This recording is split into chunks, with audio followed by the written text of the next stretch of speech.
Ahmed, you are welcome to the conversation. Thank you very much.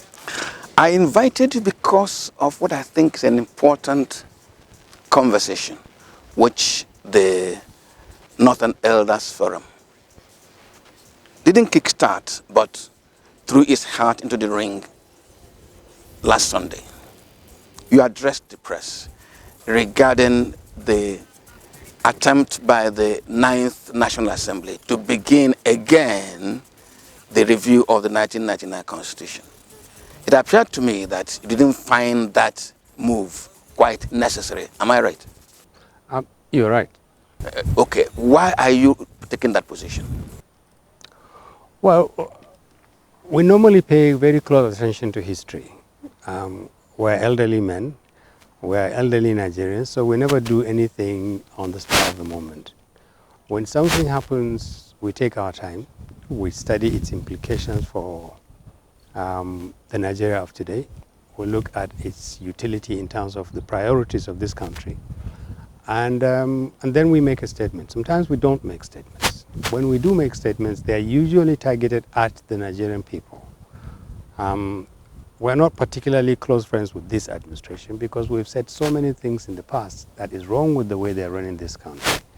So the times when you submit a confidential advice to, say, the president is over. We don't have that access anymore. Which is sad. I'm not sure that any elders group has that access to this administration. In any case, we decided that it is time to let Nigerians know that this country has been going through the same process of reviewing the Nigerian constitution. This current constitution we're operating came into force in 1999. Virtually every assembly has done one kind of review of it or the other. Apart from the routine reviews of the Constitution, there have also been conferences. You know that President Obasanjo did some work on his own. President Jonathan did some work on his own.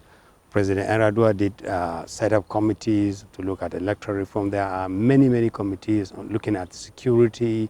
They are almost uncountable. There have been many efforts to look at it. But the fundamental basis upon which the Nigerian state is structured is the Constitution. But the current Constitution, in spite of all these efforts, almost 99% of it is intact. Very, very little has been amended, in spite of the huge amount of money we've spent, in spite of the huge interest that has been generated by every National Assembly asking Nigerians, giving us 2 weeks. We'll start running around thinking, okay, they are going to amend the Constitution there and there. And people bring volumes and volumes and tons of documents, advice, change this, scrap this, amend this. At the end, you see nothing happening.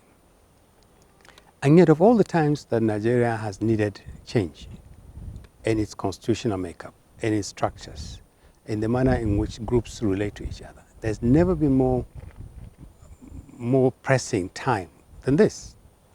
So we saw another opportunity virtually to waste a fantastic opportunity to scrutinize the nation, interrogate it, look at the Constitution.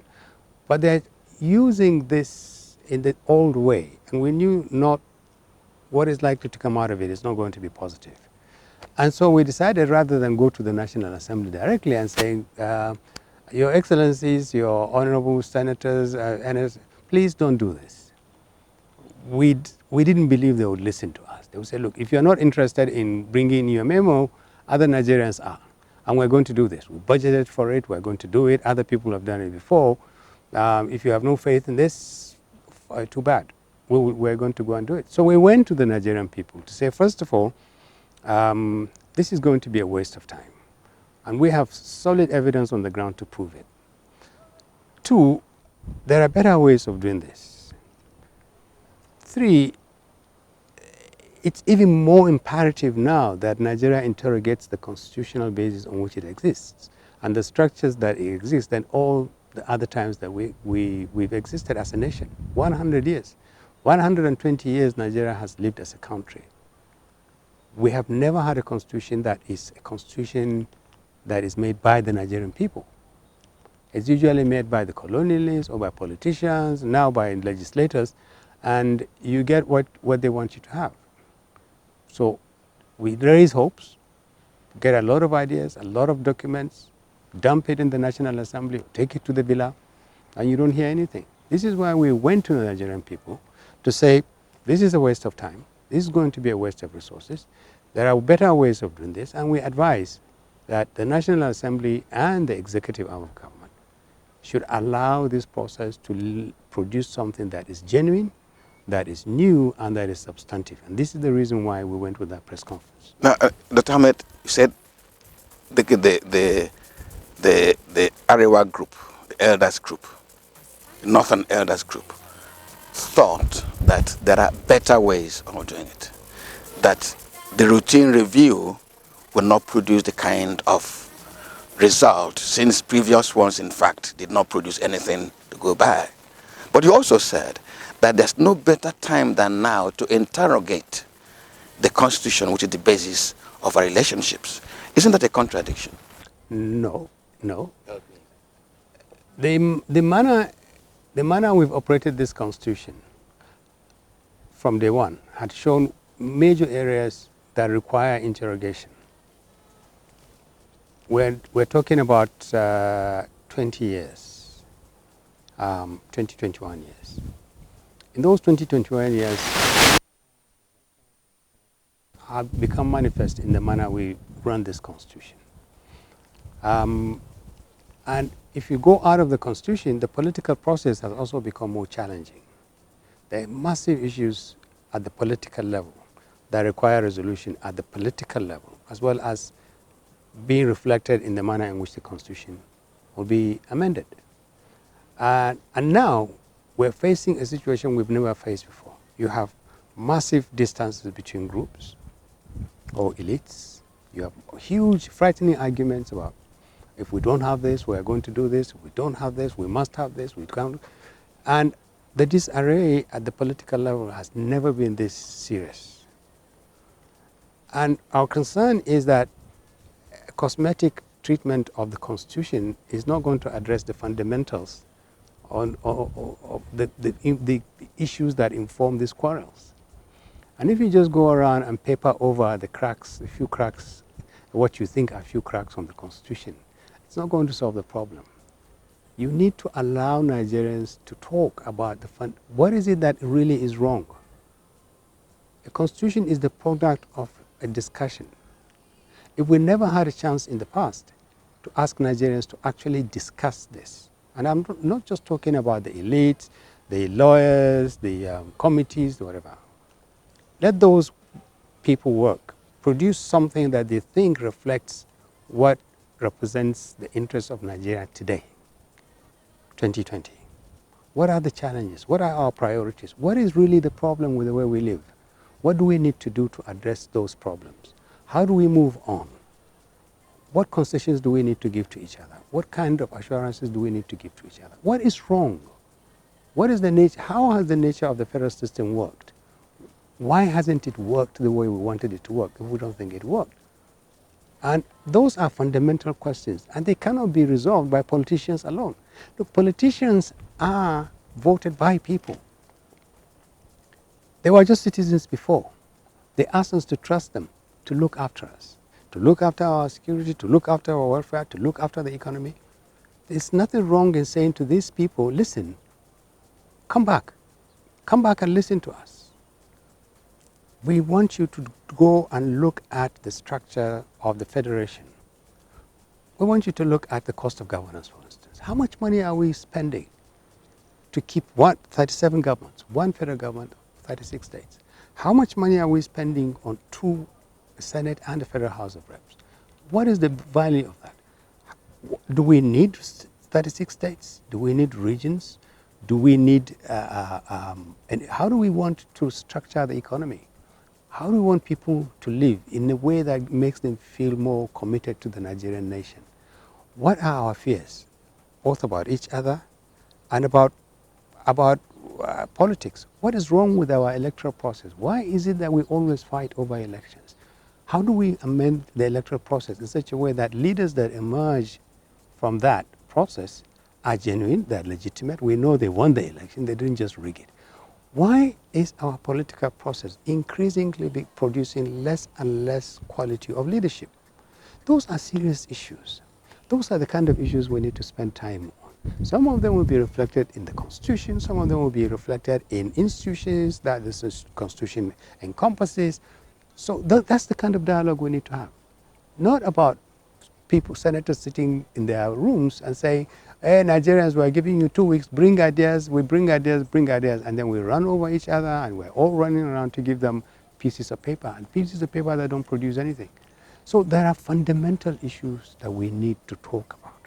There are major problems with this country. If we don't address those issues now, we have quarrels that are going to become increasingly more vicious between now and 2023. Rotation, zoning, it's our turn, not our turn. You have massive insecurity in virtually all parts of the north. You have poverty. You have huge youth bulge. Huge numbers of young people have no jobs, no prospects of getting jobs, no employment. How many problems can Nigeria tolerate? How many challenges can we overcome? And the processes for conflict resolution is very weak. The political class is weak. It doesn't talk to each other. The politicians have no confidence. I can tell you, 70% of Nigerian politicians don't go home. They are afraid of the very people who voted for them. So how do they get a chance to hear what people are saying? How do they see the poverty on the ground? How do they see the frustrations of people? And how do they solve these problems? And are we going to go around in circles and circles? These cycles become smaller and smaller until they box us into a situation where we absolutely have nowhere to go. We have examples of countries failing. Mali has just had a coup. We don't want that to happen. But if we don't want that to happen, what we need to do is to learn the lessons and take steps to avoid this kind of thing that is happening. There's nothing that says the democratic process is sacrosanct. It can be breached. And the best way to breach the democratic process is to alienate it from the support of the people. And we're very close to that. Ahmed, if this process, the constitutional amendment being proposed by the National Assembly, if it cannot achieve some of these things you've laid out, what is the alternative approach that you're suggesting? Well, in our statement, we suggested two things. One, we want the administration to accept. When I say the administration, I'm talking about President Buhari, the National Assembly, state assemblies, to accept the fact that we need to do something different this time. That's the first one. They need to accept. It's not an indictment on them. It is not a weakness on their part. It's just simply responding to the need for them to be responsible to the Nigerian people. So that's the first thing. Two, devise a system that allows the people to have a greater say in the way they want their account to be structured, and then allows you as the lawmaking body, which is the National Assembly and the executive, to have an input into this system. So we advise two things. Provide an avenue for a referendum. Get people who understand what the problem is. Politicians, professional groups, lawyers, National Assembly people, government people. Give them every report we produce. There are rooms full of every report, everything wrong with Nigeria or the Nigerian Constitution. It's there. Don't do this jamboree of bringing memo for 2 weeks. Lock these people up. Let them prepare the basic issues that need to be addressed. And let's have a referendum. A referendum is simply a way of asking the citizen to decide what he wants, yes or no. Should we have the presidential system, preserve it, or should we have a parliamentary system? And it can be reduced to a simple level where people understand. The thing is, people think that a referendum is too sophisticated for the Nigerian citizen. I was going to ask that question. Well, let me remind you that it is the same Nigerian citizen that produces the president. He votes presidents, he votes senators, he votes governors. If he is too stupid not to understand whether to continue with this system or to change it, then why do you trust him to elect people? Ahmed, let me show you why he should not be trusted. From what you said, yeah. So many people who are not fit to be in politics and political leadership have found themselves in those positions across the country. Yes, tragic. And that's because the people who do not really understand voted them in to be there. Yes. So how are we sure that in that same understanding, Yes. I won't say misunderstanding, understanding, that they will not also fail to know what type of government that is good Well, for them or not? You asked me an excellent question. You turned the question on its head. But if I extend your question, Yes. it really means that we should stop asking the Nigerian voter to vote leadership. Because that's the logical extension of your question. And we shouldn't. We shouldn't. should not. We shouldn't. There are many reasons why bad leaders and poor leaders emerge. One of them is the fault of the voter, or in a way is the exploitation of the weaknesses of the voter in a manner that allows the poor people who get voted to get voted in. Sometimes they steal the mandate, sometimes they play the ethno-religious card, sometimes it's purely an African thing, and one of you vote for me. Or sometimes it's a combination of all the three. The bottom line is this. This government, this country doesn't belong to politicians. It belongs to the citizen. So if you are running away from the citizen, oh, he doesn't know. If you give him a chance, he's going to return junk to you. We're saying, don't just say to him, Oga on the street, how do you want Nigeria to run?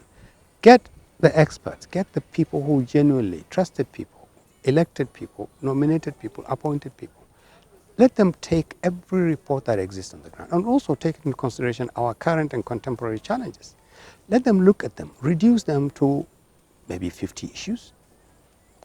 Yes or no? Do you want this or do you want this? Each one of them will allow Nigeria to work, but it will be on the basis that the majority of Nigerians says this is what we want. And like elections, it is what the majority wants that happens. This way, no one will say, oh, this constitution was foisted on us by colonialists. Our people never agreed. Look, one of the things that feeds irredentist movements, grievances, is people say, oh, which constitution? It's not our constitution. Now, up to a point, they are right. Up to a point. Because virtually every country's constitution was not really the product of all the citizens on the street.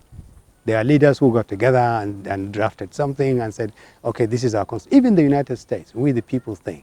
It wasn't every US citizen that drafted it. It was 50 people who drafted it and then they said, we the people. But it is time to do something that is more inclusive. It's time to involve Nigerians a little bit more in the manner in which their country is designed and is structured. If we don't do this, then we feed those elites that keep saying, this country means nothing. We are not the ones that created it. That's why they are cheating us there. This constitution is defective. It gives these people this, it doesn't give us this. Why don't we go to the people? One of the things that somebody said, among all the interviews I've had since the press conference, somebody said, look, if you allow Nigerians to say yes or no, to even, what is the most sacrosanct thing? Should Nigeria continue to exist as a country? Or should we give people a chance to just walk out of the country if they want to? Well, a reporter said to me, aren't you afraid that some people would say they don't want to stay in the country? My response to him is, if that question is on the referendum ballot, and more Nigerians said, we don't want to be in Nigeria, then personally, and this is my personal view, I wouldn't insist those people stay in the country. What is the point of keeping more than 50% of Nigerians in a country they don't want to be part of? What kind of country are you going to produce? Unless this country enjoys massive support of Nigerians to continue to exist in the country and fix the problems of the country, there's no reason why you should force anybody to stay in this country. My feeling is, if you do ask that question, almost 80% of Nigerians or 90% of Nigerians will say, okay, we want to stay in Nigeria, but we have issues. So you come down to the issues. Okay, what are these issues? What do you want? Do you want greater autonomy for the federating units? Do you want a smaller federal government? Do you want less responsibility for Abuja and more money to the federating units? Do you want local governments? Do you want autonomy for local governments?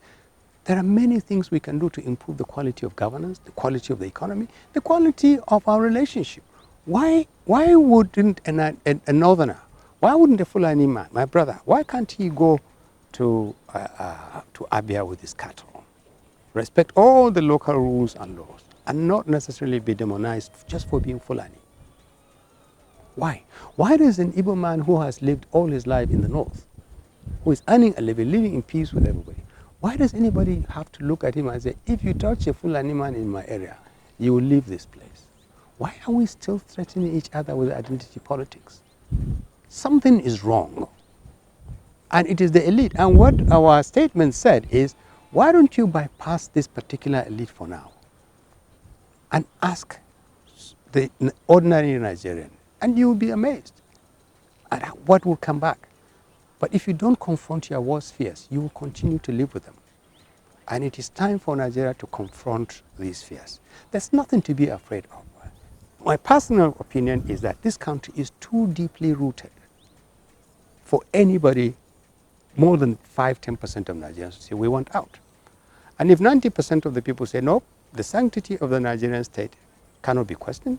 We want Nigeria to stay at one united country, but a country that addresses the interests of virtually every group, the country whose economy works for everybody, the country that has room for young people to look up with faith and confidence that they will get jobs when they finish school.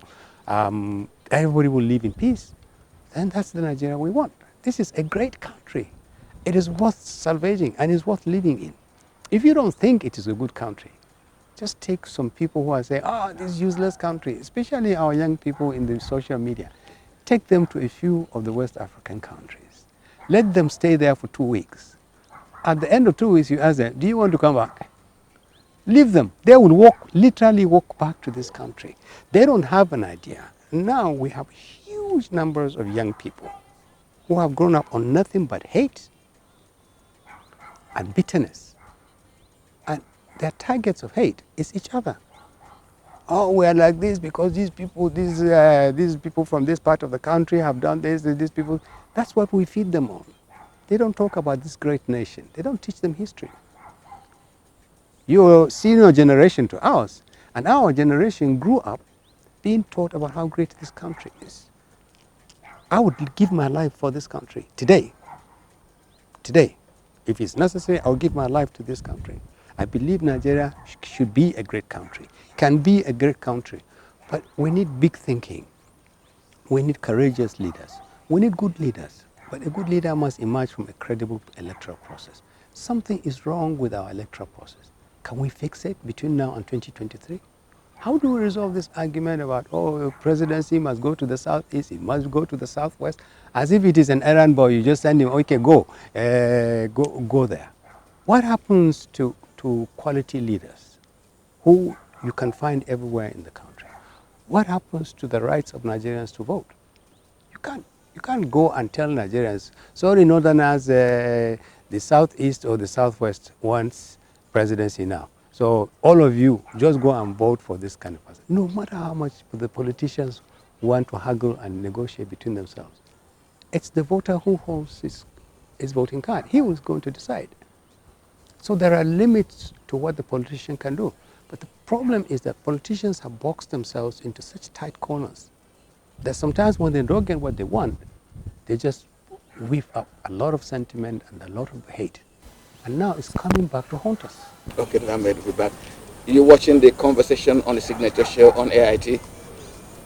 We take a short break, and when we return, we will interrogate some of the actions that have been taken earlier. We'll also look at some of the contentious issues in the Constitution that have warranted this kind of conversation we're holding this afternoon.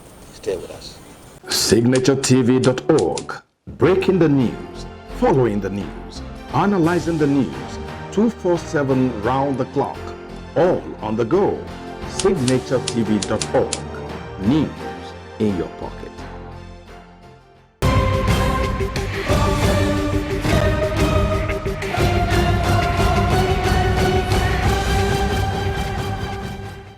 Well, you're welcome back.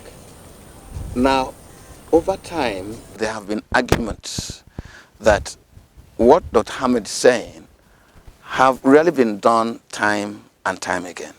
And one of the examples being cited is the Constitutional Conference convened by the Jonathan administration. The argument has been that virtually every strand of the national polity of the social polity, of the professional segments of the country was represented in that conference that was convened by the Jonathan administration. There are those who say enough was done that can assist Nigeria address some of the challenges we are facing today. Dr. Ahmed, does this strand of conversation, does it have meaning to you? Yes. The Jonathan Administration National Conference, you may not know this, but it was boycotted by the same Northern Elders Forum.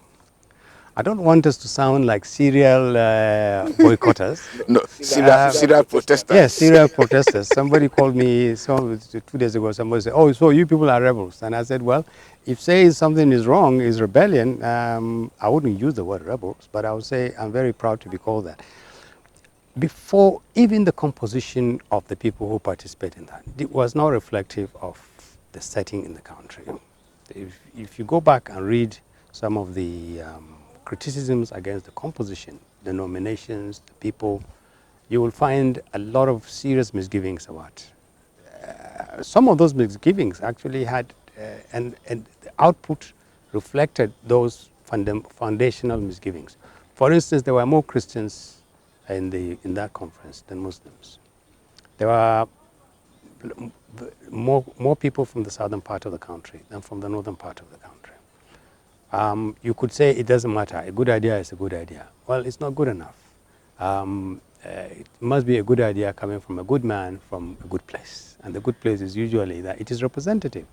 But it had a number of excellent Nigerians. They went there sincerely. Whether they were representative or not, it was a very good collection of Nigerians. And they were brave enough to venture everywhere. But if you're looking for evidence over whether the Jonathan initiative worked or not, you have to ask the question, what happened to it? Eventually, it fell victim to the Nigerian weakness. Some Nigerians said, no, it's not good enough. The output, the same thing they worked over and over for months and months and months, floundered. Why? Because they felt this thing is going to go back. All these fantastic ideas we have are going to go back to the same president. And he's going to take this report and do what he wants to do with it.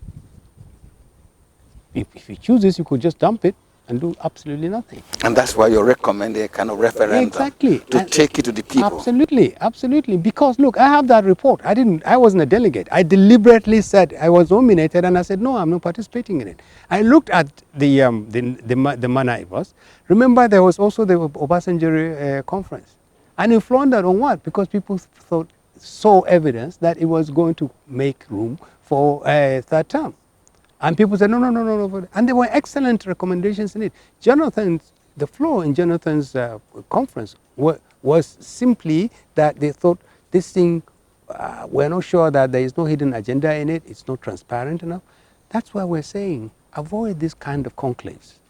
But they produced excellent ideas, excellent suggestions. If you have the Obasanjo era report, you have the Jonathan report, you have 10 of some of these reports, believe me, you've got 95% of the answers to Nigeria's problems. What you need to do is to take those reports. Again, you still have to go back to getting experts and constitutional lawyers and politicians, but lock them up. Give us 40, 50 areas where you think we do need to go back to the Nigerian people and say, we think these are good ideas. Say yes or no. Do you agree that we should do this? And let the Nigerian people know. Let the Fulani man in the bush know that there is a suggestion that he should either do this or should do that. He may not vote on all the 50, but he can say on this particular issue, this is how I want it. Look, many countries have solved massive political problems through referendum. Why are we afraid of that? We're afraid of that because it takes power from politicians and gives it to the same people who voted for them. That is basically what the problem is. So why are we repeating the same problem? There are people who now, even now, in the course of the last 3 days, there are people who say, oh, we know you people don't want this constitutional conference because you're worried that President Buhari is not going to get a third term. And I asked, I said, oh, I didn't know President Buhari is interested in a third term.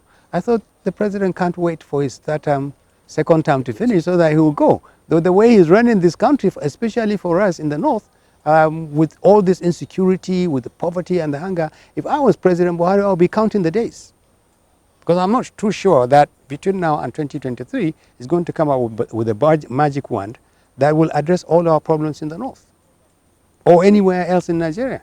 So I was surprised, but it tells you the kind of mindset that Nigerians have. That somebody in Senate had said, oh, if the president wants a third term, we'll tinker with the constitution. And I said, well, that's not, for us, that's not on the table. That's not what we're worried about. So the question is, we need to learn from history. And this is why I began by saying we need to be open-minded about this. We need to say, why do we need to do something different? Not just because we want it different, but because what has been done in the past didn't work. And you don't want to be repeating. That was, I can't remember, but you are the philosopher. There's this, a philosopher who kept saying, it's madness to keep repeating the same thing and expecting a different result. And that is what we're cautioning the country. It's not just the amount of money that we're worried will be spent on this predictably wasteful end. It is that we think that this is a historic moment when Nigerians should pause and say, look, let's not keep going in the wrong direction. We need to stop and take stock of what's going on. Yeah, but, Doc, there are people who say that Nigeria runs a constitutional democracy. If you are going to do this kind of thing you're suggesting, the country will still be governed still be running based on that constitution, on the existing constitution. Will there be two authorities at the same time? Until it is amended, we still have a constitution. It doesn't change anything. We have a constitution. Everything we have suggested is within the constitution. The only thing we suggested is an amendment in the constitution to make provision for a referendum. But it still comes back to the constitution again because it has to be approved by the state assembly. But the provision we're asking for is that once it is a referendum, it will be what Nigerians want Nigeria to be. Now, so the respect for the constitution is fundamental. You cannot do anything outside the constitution. But you can amend the constitution so that you create room for greater amendment of the constitution. You can, if you want, you can say every 50 years, Nigerians should have a referendum on their constitution. There's nothing wrong with that. Let us look at the steps now. The first step necessary for this to take place will be, one, creating an amendment in the constitution to allow a referendum to take place. That should be the first step.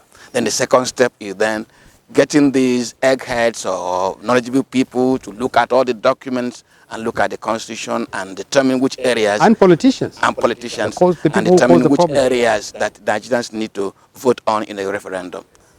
But Prof, look at the constitution, devolution of powers, local government, creation of state, police, blah blah blah blah. What do you call it? Concurrent list, exclusive list. Please, with all due respect, sure. How many my fourth wife, who is an illiterate. You're a full animal. You're a full animal. You're a full animal wife. Thank you. What does she know about devolution of powers? So what do you tell her? You will tell her. You will tell her. It's the same thing we tell. We tell our wives who to vote a lot of times. We tell our children who to vote if we're elderly, people like of your age of mine. We tell people who to vote. This is not, we are not going to just let loose multitudes, millions of people on the streets and say, just go and decide that. These things there will be a political process. Politicians will get involved, support this. Here you say yes, say no to this. But at least there has been some involvement of the people. And that is what is important. There are complex issues. There are problems that have no solutions. The U.S. Constitution that we have inherited has massive problems, still has. People get shot on the streets. You've seen them, black people are getting shot on the streets, and thousands of people are marching and saying Black Lives Matter. They've been saying this from the days of slavery. They haven't solved that problem. States have police in the U.S. Here we have one police, the federal police. Shouldn't we ask Nigerians, should states or federating units also have state polices? If they say no, then what do you do with the federal police? It's too small, it's too inadequate, its capacity is below. It can't deal with the problems. The military can't solve all the security problems. What do we do about security? That's a very serious question to ask, because there's no community in this country that is safe anymore. And you can see what is going on in the Southwest now. States are now creating self-help, yes, do-it-yourself security. That is a very dangerous thing to do. We need to put these things on the table without reservations. Something is wrong with the nature of the federation. And if you don't address it now, it will just get worse. I read a statement a few days ago, and somebody was saying, some high-up official in the South was saying, oh, no, IGP has nothing to do with Amateku. Whether I said it or not, I'm not too sure, but I read it. How can you say that the Inspector General of Police has no say in the way Amateku is organized, operates, its standard of performance, its control, its accountability? How can you say that? Now, I'm praying to God that it is not true, that somebody didn't say so, but it's the kind of thing, once the organization is there, then the door is open. Only God knows what else will happen. And we're a long way between now and 2023, and we're drifting apart. If amendment of the Constitution can address major structural issues, that would be good. Otherwise, these people that were saying get everybody involved in this, they can amend the Constitution in such a manner that can improve the manner in the fears that we have can be reduced.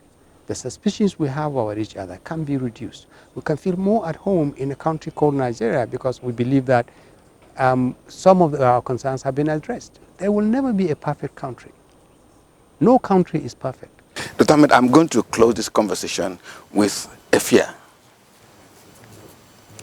On record, northern Nigeria has a higher population than southern Nigeria. There are fears that this your suggestion is in fact a stamp of legitimacy on the present constitution, because if you take things to the public in a referendum, because of the superior numerical strength of northern Nigeria, and because the current constitution favors northern Nigeria, northern leadership will just get the northern population to say changes, don't changes, and still retain the current advantages. I'll give you one or two advantages being touted by this argument. One, by the local government structure, northern Nigeria gets more revenue from the federation account than southern Nigeria. Well, okay, go ahead. By the local government structure. Go ahead. Two, by the same structure, if there are no political negotiations in this country, northern Nigeria will always win the votes. It may not win the election. So it can in perpetuity produce the president of this country. And that these are sticking points that go beyond referendum. That this referendum, if it's allowed to progress the way you are suggesting, could just be a simple stamp using numerical strength to retain the advantage that is contained in the present constitution. I will play back a tape when we're editing, where some senator raised the constitution and said, this is the problem of this country. I'll play back on that small tape, in which my guest said, the constitution and the National Assembly are the problems of this country. How do we address these fears? I think those are fair questions. Those fears are genuine. But I would like to remind you, this is why it's important to go back to history. The North has always had superiority in terms of numbers. We have bigger population, so we have more people who vote. In 1991-92, we voted a Southerner president against a Northerner who ran against him. Northern votes created the Abiola presidency. In 1999, Southern votes created Northern votes created a Southern presidency. In 2011, a Southerner was voted as president, Jonathan. If he didn't get a majority of his votes from the North, he would never be president. If you extend your argument to the point where you said the numerical superiority of the North will always give them an advantage, then obviously you will stop voting. You will stop doing many things. Let me correct an impression. It's not a fact that from our Commonwealth, the resources of the federal government, the North gets more money. I said local government allocation. And have Yes. Well, I know. It's the local government allocation is a tiny part of all the indices that you do. What goes to NDDC and all producing states together is I think about twice what goes into the entire 19 northern states. Shouldn't we also raise an issue about that? But that's not even the issue. Like I said, it's a fair question. And given our state of mind now, we suspect everything and everybody. Somebody will say that. There is something wrong with the Constitution. But Northerners also have issues with the Constitution. Why, for instance, we are sitting on minerals. We are sitting on a huge amount of resources. We have 78% of the land mass of this country. Virtually every inch of that land has diamond and gold and oil and whatever. Under the Constitution, everything under the ground belongs to the federal government. Why should that be? And that's why people are not even exploiting them. The same way the people of the Niger Delta say is our oil. It's the reason why we're saying amend the Constitution so that if Zamfara State is sitting on diamond and gold, let that gold and diamond belong to them. There are values we cherish. We cannot act. There are limitations to our cultural values, fundamental cultural values, as Muslims in many places. But we are limited in exercising those rights because we have a secular constitution. Shouldn't some Nigerians also say the constitution is a problem for them? Or at least give them a hearing. If I want to live under a Sharia system, only me as a Muslim, and you are my neighbor, and you're a Christian, and you have nothing to do with that, and the law does not apply to you, what stops me as a Muslim from benefiting from the existence of a Sharia court? It doesn't affect you at all, not at all. How does it offend you? You have nothing to do with that. Those are fundamental issues. But because we don't interrogate the fundamental values that inform our constitution, there are so many assumptions, so many antiquated things. State police, why do we need only one federal police now? If we are afraid that if you allow state police to states to govern police, then they will do they will victimize people. I ask people, what do the federal police do? It's the same thing. So there are things in the Constitution that need revisiting. There are things in the Constitution that need changing, and we do need to address these things. The point of this whole discussion, I'm very grateful that you've given me this chance today. The whole point of this discussion is that Nigeria is at a critical turning point. Either we address these issues fundamentally and honestly and sincerely, or we continue to sink because we are afraid of what we don't know. What we know is scary, but what we don't know is even more scary. Ahmed, I want to thank you for coming to this conversation, but I wanted to express hope, even as I thank you on behalf of my viewers.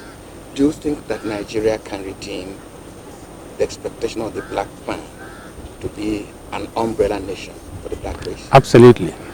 Absolutely. Okay, let the conversation continue next Sunday. Let me thank Dr. Ahmed again for coming to the show. My name never changes. It remains Wabuoz and Joko. Good afternoon.